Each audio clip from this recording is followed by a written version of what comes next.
There are 37,000 Celebrate Recoveries all over the world. 37,000, right? That's pretty incredible. So we're one small piece of that. We're pretty excited about that. And the Celebrate Recovery global team, once a year, they put on an event called the Celebrate Recovery National Summit. And that event is where any leader of a Celebrate Recovery or someone who's interested in starting a Celebrate Recovery, they can converge on the place that Celebrate Recovery was born in Lake Forest, California, and spend 3 very busy days together to get training and learning and find out what this whole recovery thing is about and learn ways to share it with other people. Because most of us that have been here for a minute and are having a new life, we want to know how to share that with you, right? Because we learn from each other. We grow with each other. So at the summit this year, we took a group of 19 of us, which we'll talk more about that in a second. But this year at the summit, we had an amazing time, right? We had 3,000 and some people that were there. It was incredible. And so tonight what we're going to do is a little bit out of the norm of what we usually do. Some of us that went are just going to share some stories with you about what that experience was like. And so this is something that you could look forward to, right? If you're just new in recovery, some of it might sound like TJ was saying, well, I never want to be on stage. Yeah, I can relate to that. Never be up front. But it's amazing what God can do when we give him those parts of our lives that are broken.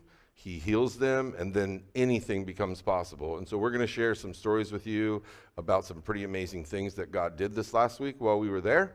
So we're just going to go ahead and dive right into that, okay? I'm going to give you kind of a broad overview, and then we'll have some other people come up and share for about 4 or 5 minutes each of their takeaway from the summit. So here's just some general numbers of what was required logistically for us to be able to go. We had to rent 3 houses, right? Because 20-some people is a lot of people. We had to have 5 cars. We had to do 18 bed assignments. I put that on the list because while that might sound easy, not everybody wants to sleep in the same room with everybody else. It probably takes 6 or 8 weeks to figure out the bed assignments of who's going to sleep where. Anyway, so that was fun. 23 tickets to the summit itself. So we had 19 people that went in person. We had 3 people that couldn't go in person that watched online. So that was interesting. Just to give you an idea, the trip took 6 days. We left on a Tuesday. We returned on a Sunday. And for the days of the summit, Wednesday, Thursday, Friday, we were there from 7:30 in the morning to 8:30 at night. 7:30 in the morning to 8:30 at night. It was amazing, though. So we know lots of stuff now. We had to buy 32 plane tickets because it turned out it was cheaper to buy one-way tickets each way. That was interesting, especially to keep all of us together. We have some pictures about that are pretty fun. We had to plan 286 meals. Anybody want to volunteer to do that next year? Because let me just tell you, no matter how much planning you do and how great the people are that you take with you, it's impossible to please everybody. It's just impossible to please everybody. So when we got there, we met 2,980 other CR people, which was we didn't meet them all by name, obviously, but they were all there, and you'll see some pictures about that. And just an odd fact, on all the breaks, they pass out bottles of water, so I was curious, so I just asked the guy, how many bottles of water did you buy for this deal? He said he bought 19,200 bottles of water. We were well hydrated. There was also Coke and Diet Coke and juice. There was all kinds of stuff, but 19,200 bottles of water, just to kind of give you an idea. It's kind of a big deal. So here we are. Here's our crew of hoodlums, right? We gathered together at the Eugene Airport at 4:30 in the morning. I probably should have put that on the list. Just getting that many people to the airport by 4:30 in the morning was interesting, but they all did good. Everybody was in pretty good spirits. And then, of course, I don't know why this exists, but apparently it's a thing you have to take a picture of your shoe on the airport carpet when you're at the airport. Anybody know about that besides? Okay, well, it's a thing, right? Anyway, so there's our shoes on the airport carpet. I didn't say it all makes sense, right? It's what happened. And then, of course, we were on the plane. There's more about the plane. I did a little Fantasy Island, the plane thing. Some of you older folks might remember that. You can see some of the hoodlums there behind me. And then there's Nicole. So I'm one of the ministry leaders here. The other ministry leader is Nicole. And usually we're up here together providing some comedy for you guys during this time. But Nicole caught COVID on the trip, so she's not here. But she is watching from home. So what I thought we could do is we'll do 1, 2, 3. We miss you, Nicole. Okay? Can you guys help me do that? So she could hear us? Okay, so 1, 2, 3. We miss you, Nicole. There we go. Woo. So the reason this is interesting is because it seemed like no matter where I was on the plane, there was Nicole.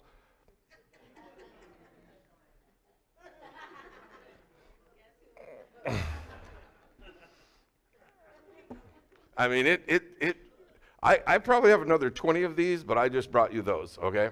When we landed in LA, we went to an amazing restaurant called Truxton's. They had the best iced tea I've ever eaten in my whole life, ever drank in my whole life. It had some kind of passion fruit and peach or something, wasn't it, Eric? It was amazing. We kept getting pictures of it. It was incredible. And then there were a lot of special moments. This is one I caught. I wish that I knew what they were talking about, but they wouldn't tell us. But they were laughing and giggling and smiling, and that's Edgar and Nicole, one of the couples on our team. And I don't think they were talking about me. It's possible, but I don't think so. Not based on those looks. So, and then this is once we arrived at Saddleback Church, right? This is the crew. We had other people that traveled a different way to get there that are there with us. So the campus that we were on, which I'm telling this now because when Stuart shares some of his story, it'll make a little more sense. The campus there is 120 acres, I think. It's big. It's really big. And then this is another restaurant we went to called Bushfire. It was incredible. They had amazing food. This restaurant will become important later in a different story. The global directors of Celebrate Recovery are Pastor Johnny Baker and Pastor Jenny Baker. You guys that were here last year might remember she came and spoke here last year at our annual celebration, so it was pretty cool. We got to hang out with her a little bit. And then this, I couldn't fit the whole, so this is the sanctuary, right? That's the sanctuary there. I couldn't fit the whole thing in the shot, right? So the worship we were doing here, imagine can you turn the sound on the computer? Just if you can imagine what it would sound like I tried to get another shot with 3,000 people together. So I recorded just a little snippet on my phone just so you can kind of get an idea. Of course, it's my phone, so the sound quality is not great, but here's a little idea.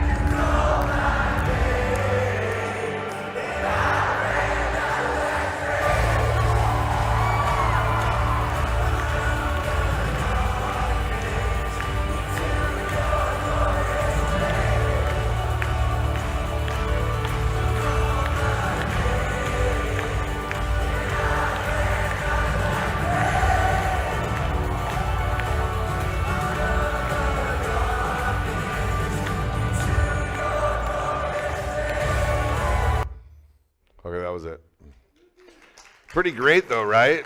So every hour and a half, we did at least 2 songs. It was amazing.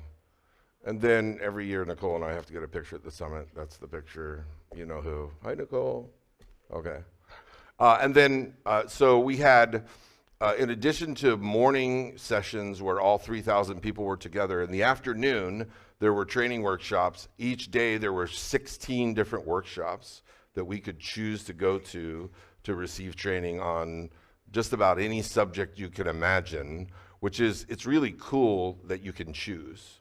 So we had a little buddy system, at least 2 people went to trainings.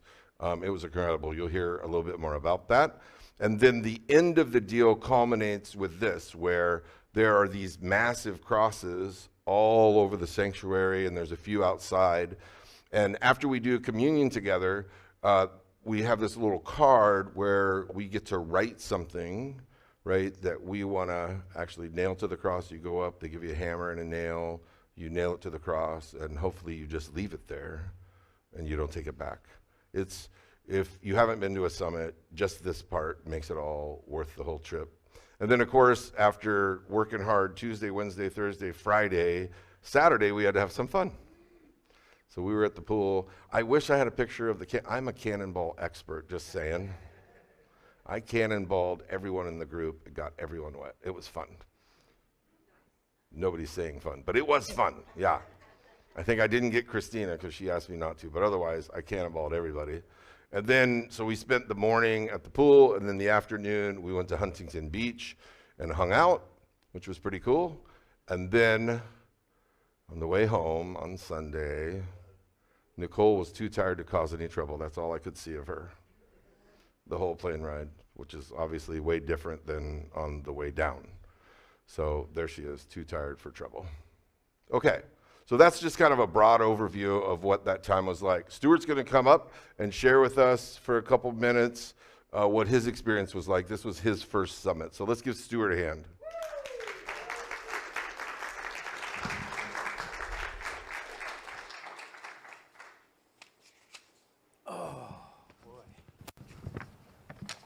Yeah, it was really amazing. Really amazing.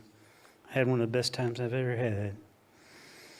So I'm Stuart. I'm a grateful believer in Jesus. Glad to be here tonight. I struggle with pornography and food addiction. I was so honored to be invited and go on this trip. The travel was the usual grind, but much more tolerable by the fellowship of good friends from my forever family. We went to Saddleback campus first to get checked in, and I was in awe of this incredible facility. I had remembered seeing it back when, in the 70s when it was a humble little church, and I had no idea it was going to be like it is now. The first day started with the Saddleback worship team, and it was glorious. Then Johnny Baker, the pastor and global executive director of Celebrate Recovery, spoke to us and gave us an overview of the proceedings. Then there was more worship, and then we heard from Jenny Baker, Global Executive Director of Celebrate Recovery. Truly an amazing talk. Yeah, she's an amazing speaker. I really loved everything she had to say. Followed by more worship. Then we had our first half-hour break with snacks and drinks provided. This turned out to be a great time to mingle outside and meet new people. In the afternoon after lunch, the workshops started. It was a scramble to try to find the right building and get a seat before they all filled up. I'm directionally challenged, and this part proved somewhat difficult for me. I soon learned that even if I couldn't get in the class I wanted, there was always room for whatever class was happening in the main worship center. We had chosen buddies for the buddy system ahead of the trip. I chose TJ as he is a friend and he's my sponsor. I really appreciated his help finding my way around. The first talk I heard was Jenny Baker in the worship center. She was speaking on the 4-step process. She spoke about the importance of this step and not letting yourself be intimidated by this necessary process. Dinner was from 5 to 7 each day. I don't remember which restaurant we went to which day, but this was a lot of fun and time for more fellowship. After dinner, we went to the evening sessions. This consisted of even more great worship. Then the appearance of the skit guys. These 2 comedians, some of you may know, they're really funny, but they really make some good points too. They were a comedy duo that would work some powerful concepts into a very funny routine. Next, there was a big group talk held in the worship center. then back to our respective Airbnbs. It was fun to hang out for a bit and discuss the day's activities with everyone. Day 2 started with more worship by the Saddleback worship team, then a talk by Rodney Holstrom, Global Field Director of Celebrate Recovery, yet another amazing speaker. Later, after the first break, they introduced us all to the CR reps from the different states. They encouraged us to reach out to them. I was amazed how big an organization CR is. After lunch, the second day, I was trying to make it to a workshop on a sponsor-sponsee relationship, but I was too late finding it. It was full already. And this was interesting because it was pretty hot that day, and I was trying to figure out where I had to go, and I walk in there just getting hotter and hotter in the sun. I'm like, oh. And then when I got there, it was full, but I ended up, this really helpful woman told me that I could go upstairs, and there was a door I could get in that way, and I found like a little balcony up there, so I was still able to see hear Rodney speaking. This turned out to be a God thing, something I heard. Excuse me, I can't get these pages apart. Something I heard in Rodney's talk was used by the Holy Spirit to reveal something I had been holding in my heart against God. I was angry towards him for being alone so long and not having a wife. He showed me that the devil had been using that as a justification in my heart for my involvement with pornography. This gave me the opportunity to repent of something I didn't even know was stumbling me, a very important step in my recovery. I'm so thankful for the opportunity to participate in this special time, and God bless you, my forever family.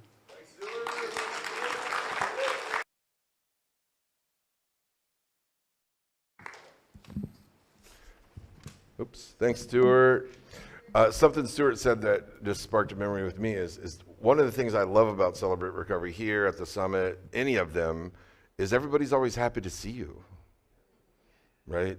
Everyone's happy to see you, no matter what's happening in their life. Everyone's always willing to talk. I love that about Celebrate Recovery. All right, let's give Claire a hand as she comes up.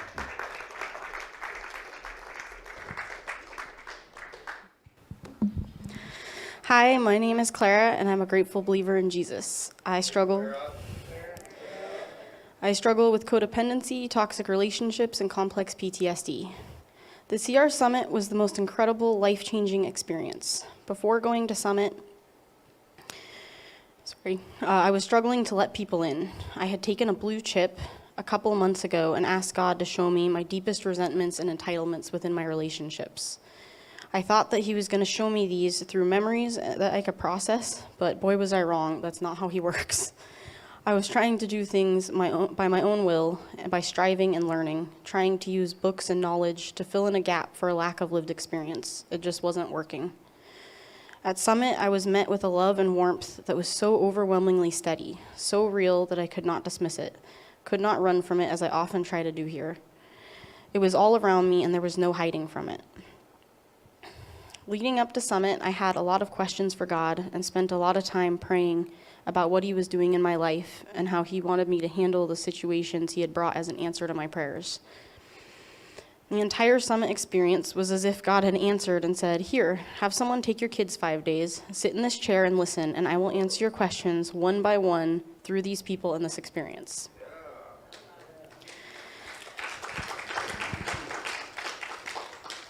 Speech by speech and day by day, God answered each prayer and validated the journey he has had me on and is continuing to send me on.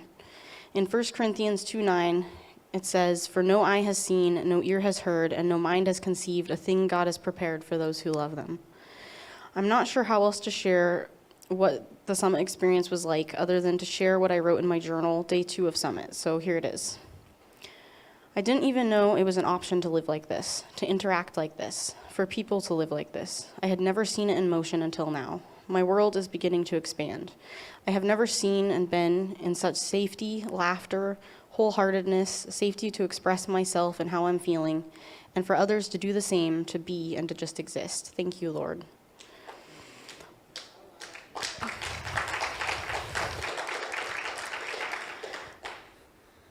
Letting the light shine in to illuminate the dark. I overcame so many fears at Summit by letting God's light illuminate the things I was terrified of talking about or addressing, things I would rather deny. He healed.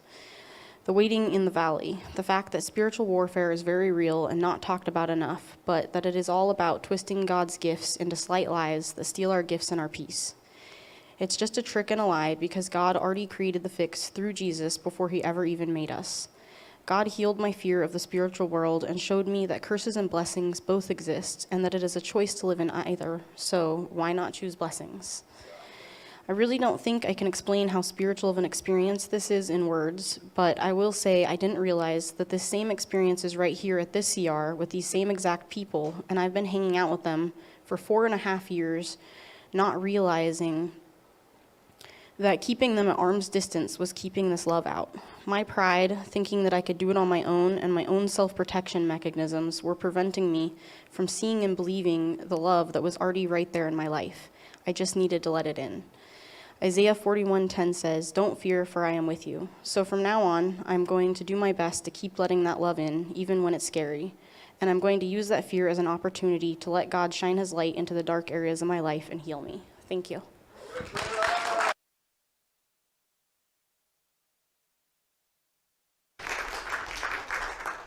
She did so good, didn't she? Let's give her another hand. I remember when she was like, I'm not going up on that stage. She's doing so good, though. Okay, let's give it up for Pastor Lutz. Thank you. All right. So good to be here. So good to hear those stories. Clara, Stuart, thank you so much. You know, before I talk a little bit about the summit, just something that happened the last couple of days. My wife has been after me to clean out my room. You know, like you tell your kids, clean up your room. I guess it doesn't stop when you get married. So, one thing, you know, I have stacks of books. Anybody here that likes books? Oh, yeah, all right. So, you know, it gets kind of a little bit out of sight, too much. So she told me, you know, you need to clean up your office. And I have an office here. There's lots of books there. And then I have an office at home. And there's more books. And then in the family room, there is more books. And so she got kind of tired of it. So I promised her I would start attacking that challenge. You know, some books had been sitting there for a long time. Anyway, so I told her I'll spend a certain amount of time to work on it. So I did. I came, gathered some at home, gathered some here, took about 3 or 4 boxes to Goodwill of books. And this guy, I told him, you know, I'm cleaning out my office, just have too many books. And I told him, you know, my wife kind of got me into this here. And he said, wow, that's cool. I have a partner I'm living with, and she tells me I have too many books, and I need to take care of the books. And I have more books in storage. So I told him, well, you know, I'm part of CR, and maybe we should start a support group for people who have problems with having too many books. So, anyway, well, let me talk about the summit a little bit. The 2 parts. One is the fellowship that we experienced. As Jonathan mentioned already, there's 19 people of us that went to the summit in person, and then some were right here at home. Actually, I saw you live stream with Jeff and Julie, and you know they were part that had to stay home with a baby, so that was kind of cool. I don't know exactly what all they said, but I just saw it on your phone, so that was cool. Anyway, we had 10 people in our Airbnb, in the one that I was part of, 9 guys and 1 lady. She survived. Yeah, Christina survived. But I had the privilege to bunk in a room with 4 other guys, so we were 5 guys in one room, and I wasn't sure how is this gonna go, who's gonna snore and keep me awake, but it actually worked out pretty good. I was on the top bunk above Stuart, and so I got my exercise, getting up and down. So that was kind of fun, and I don't think I disturbed you too much, so it worked out pretty good. One thing that we did the first night, and I think there's a picture there, we walked down the road, and there was this old car. I think it's called a Model T, is that right?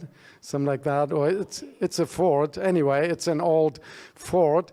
And so we were kind of walking by that old thing, and the owner of the car, he was in the garage, and he finally came out, and we asked him a few questions. One thing that I was interested in was I asked him, so are you going to remodel this car? Are you going to, refresh it, put new paint on it? And this was interesting. He said, no, I'm just going to leave it the way it is because it has some special authenticity to it. It's just one of a kind like this. Obviously, I'm going to fix the top, the roof, so it doesn't, leak into it. But the rest, I'm just going to leave. And it made me think that we all are, we go through life, we get banged up, we get scratches, and we don't look as nice as we might like to be. But God accepts us. We are originals, and He loves us. He leads us on. And so that was a great lesson for me as we were just seeing that old vehicle. And it still drives. He told us he still drives it around a little bit, putt. So, simple stuff. Now, talking a little bit about the other part, the meetings themselves. So it was fun to, fellowship, to be together, experience this together, but a lot of value in the talks, the meetings. They gave us the option to have this book. It's a blank book, just like a journal type thing. And I'm a type of person that writes down stuff because, my memory is like a sieve. It gets in, stuff gets in, and then it goes through, so not much stays in it. So I have it here. There was one quote that I really enjoyed by Rodney. You already talked about Rodney, how he touched your life. They were just great speakers. Every day, something new, inspiring. In his talk, he said, the journey to the resurrection is and goes through the valley. And he says, it not only happened to Jesus, he was crucified, and then, it went through the valley, but there was resurrection at the end. And that stuck with me, that he said, in our life, we all go through valleys. I can relate to that. I'm sure you can too. But the valley is not the end point. The dark valley that we find that David talks about in Psalm 23, the shepherd psalm, the valley is not the destination. The destination is resurrection. Praise God. So this is what he was referring to. Even though I walk through the valley of the shadow of death, I will fear no evil, for you are with me, your rod and your staff, they comfort me. And I want to keep that in my mind, that yes, there will be valleys and dark times in my life, but it's not the end point. With God's help, I will come through, and there will be resurrection experience. Praise God for that.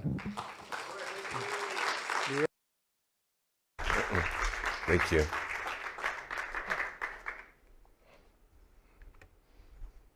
Yeah, thank you for that, Pastor. That was great. I'm going to do a little deal first, and then we'll move stuff around. So I forgot to mention that the title of this year's summit was One Day at a Time. It was, even though Celebrate Recovery has been around, this is its 32nd year, it was kind of a get back to the basics, right? What are the basics of recovery? And it was this idea of life only happens one day at a time, right? I don't have to worry about the mistakes I made in the past. I don't have to worry about what might happen in the future. Recovery happens in the present. Healing happens today, not yesterday and not tomorrow, but today. And that's where my focus needs to be. And then the other idea that I it wasn't necessarily part of the summit, but that happened to me is I realized that at any given moment, God could show up and ask something from me, which is really kind of mind-blowing. For those of you who have heard my story, you know that, right, I was a junkie, right? I was a criminal. I hurt every person who ever got close to me. I was in and out of jail for a large portion of my life. And the fact that now God has me in a space where he will sometimes show up and say, hey, Jonathan, well, how about this? Is really kind of incomprehensible. And so at the summit, that happened. So you remember I said that restaurant, that bushfire restaurant? So that was Tuesday. I don't know how that got in there. I think Edgar just, oh, I know. This is how it got in there. Something amazing happened at the summit. I grew. I'm taller than Edgar. Amazing things can happen at the summit. You never know what might happen. Edgar's probably watching this with Nicole. He remembers this moment. There was this concrete thing that was about this tall, and I said, oh, Edgar, come and do a selfie. And then right before I clicked it, I jumped up on the thing. And anyway, you never know what might happen at the summit. So I mentioned this bushfire restaurant. So as we were leaving the bushfire restaurant, the 10 of us that were in the same Airbnb, we had a big van. As we were headed out to the van, I could hear somebody running up behind me, and sure enough, he caught me and he grabbed my arm, and it was this guy. His name is Ricardo. And that particular night, I was wearing this shirt that you can kind of see says "Freedom Ahead." He grabbed my arm and he said, I couldn't help but notice that your shirt says "Freedom Ahead," and I need freedom. And I need you to show me how to find freedom in my life. God told me to come and talk to you, right? So I was like, okay, well, here we go. So, and then he saw in the smaller letters, it says Celebrate Recovery, and he was like, are you part of Celebrate Recovery? And I said, well, actually, yeah. So I shared with him about the summit, that our group was there for the summit, and I just talked about what it was like, and then, like I do to most people, I said, you should come. You should just come hang out with us. And he was like, well, can I get your number? And I was, sure. I mean, my number's very public. So I gave him my number. He gave me one of the hardest bear hugs I ever had in my life. And he headed back to the restaurant. We got in the van and we left, right? And we talked about how it was a little odd, but not that odd if you've hung out with me at all. So it was odd. Well, 5 o'clock the next morning, I get a text from Ricardo. And he says, how do I get a ticket to this thing that you're at? And can I come? And I was like, sure, you can come. So I sent him the info to get a ticket. Well, it was the first day of the event, and that day the tickets were $350. Well, I didn't tell him that, right? Because I didn't want to deter him. And he said, well, I talked to my boss. I got the next days off. I want to come. And I was like, okay. But I didn't think much of it. I thought, yeah, $350, I don't know. Well, then next thing you know, right, he's at the worship center and he's texting me, I'm here. Can I sit with you guys? And I was like, yeah, I'll be right out to wait at the front door. Because you can't really tell him. I'm 1,600 people to the left, right? I had to go out and get him. So I went out and got him. I brought him in and he spent the day with us. We introduced him to everybody, by the way. So that's Nicole, Mary Owen, me, Mac Owen, and Ricardo. Mac and Mary are the folks that are going to be here in November to share their couples testimony with us. They're going to spend some time with us. So, yeah, it's amazing. So that'll be November 11. You want to be sure to put that on your calendar. I shared the story with them about how Ricardo and I met. And, I should mention this. So when I went out to get Ricardo, I was like, so I was surprised you spent the $350. And he was like, yeah, actually, I didn't spend any money. And I was like, well, you just walked in. I pushed his sleeve up to see if he had his armband. And he was like, no, when I gave him my credit card, they said not to worry about it, that somebody had already paid for my ticket. And I was like, somebody already paid for your ticket? Well, it wasn't us. Who was it? He said, I don't know. But they didn't charge me any money. They just gave me a wristband and told me to go in. So that was pretty incredible. So we told Mac this story, and Mac was blown away by that. Well, then when we go to lunch that first day, Ricardo shares that he and his wife and his 3 daughters were driving from Lake Tahoe to San Diego when his daughter said, Dad, let's stop at Bushfire and eat. When he saw me and decided to talk to me. So after we spoke, he drove his family all the way back to San Diego, and he and his wife talked about it. They prayed about it, and that's when they decided that he was going to get up the next morning and drive from San Diego all the way back up to where we were, and he did that every day. He drove back and forth from San Diego to be at the summit, because at the Airbnb, we were full. We couldn't add anybody, so there was no hotel rooms. So he drove back and forth every day. And I'll just say this, he was probably more of a blessing to us than we were to him. He was an amazing human being. He had, you can't really tell in that picture, but he didn't have very good use of his left arm. He had some damage when he was born that, you know, he's a little bit physically disabled, but you wouldn't know it by the way he hugs, for sure, right? And you wouldn't know it by the way he talks. I mean, he was positive all the time, and he was just so excited to be with us. So then Thursday, he and I are walking to a workshop. I don't even remember what workshop. And then this lady runs up and grabs me. It was like the week of people running up and grabbing me. And so Ricardo's with me, and so then she says, her name is Liz, she says, you don't know who I am, but I know who you are. That's usually not good, right? But in this case, we just held on, and I was like, actually, I do know who you are, because you were on stage at the summit last year. You're the international director for Celebrate Recovery in Australia. And she was like, yeah, I am. And I was like, she was like, yeah, and you're Jonathan. I was, yeah, but how do you know that? How do you know that? And she shared that some of the groups they have there in Australia are new, and they don't necessarily have life testimonies. So those of you who've been coming here for a while know that while we keep all of you confidential, the people on stage are on camera. We have a YouTube channel that we share these meetings with, and they're using our meetings in Australia. Right? Isn't that incredible? And so I was like, so then Ricardo's like, he said a couple funny things. He said, Australia? I said, I don't know. I mean, you were here. And then we were talking, he's like, do people always run up and grab you? And I was like, no, it's not really a thing. I mean, I don't know what's happening. So that was incredible. And I'm going to talk about her in just a second. I'm almost done here, though. So I didn't get a picture of this guy. The next day, another guy came up to me. He didn't run and he didn't grab me, but he did come right up to me. He was a big old guy. His name was Jason. And Jason said basically what she said. He said, so yeah, we watched your testimony at my meeting the other night. And I was like, well, where's your meeting? And he said, it's in Maine, right? His group is in Maine on the East Coast, right?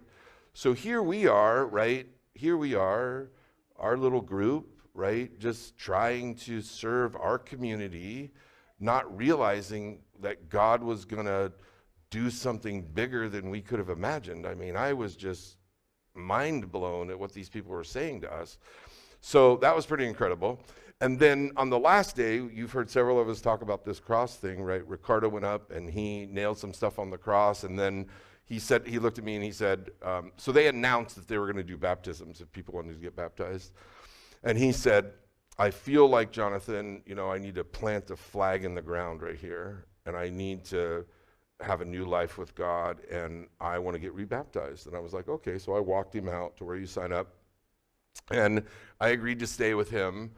And as we're waiting, there was like 70 some people or something. So as we're waiting in line, he says, he says, you think you could baptize me? And I was like, yeah, I don't think so. I'm not a pastor here. And I don't think so, but I'll ask somebody, right? I'm not scared. I'll ask anything, right? So I go and I find somebody who's in charge and I ask, and they're like, no, you're not a pastor here. And I was like, okay, no problem. But you could go down in the water with him, they said. And I was like, okay, well, I'll just do that. That'll be cool. So when it's our turn, we go down into the water. The baptismal is big enough you could probably fit 20 people, right? And so there's 3 pastors down there, and the one pastor that we go to, he says to me, because he kind of tangentially knows who I am, he says, are you getting rebaptized? I was like, no, I'm here for moral support for my friend. And he was like, no, you're not. You're here to baptize him. And I was like, what? What are you talking about? So I obviously hadn't practiced or anything, but here I am, right, doing the talk and praying the prayer. And then the guy says, oh, wait, you got to turn towards the camera. And, oh, okay. So here we go. I didn't know. I was just dunking the guy, right? I forget to tell him, oh, by the way, you need to bend your knees. I didn't tell him that. So he doesn't want to go under. So the other pastor pushes his head down, see, and then helps him back up. That was Rodney, by the way. And then the other pastor that was in the baptismal was Mac.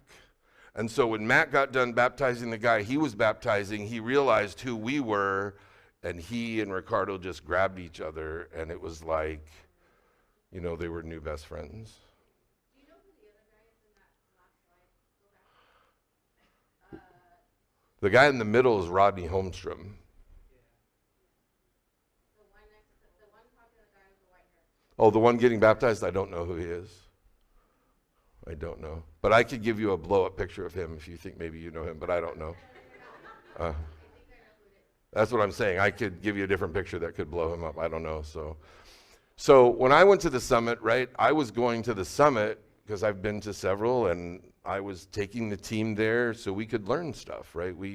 It didn't occur to me that God was going to do all of these other things, right? That he was just going to keep sending people saying, all the stuff that happened. It was really, really kind of mind-blowing. So we believe, all of us believe, that God brought you all here, right? That we're all here together tonight and every Monday night for a purpose.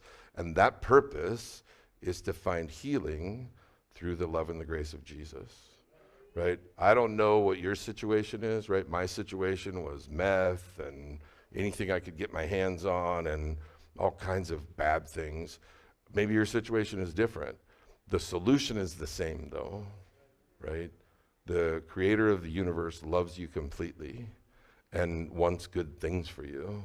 And if you'll just lean into that love, he will make your life better than you ever could possibly have imagined.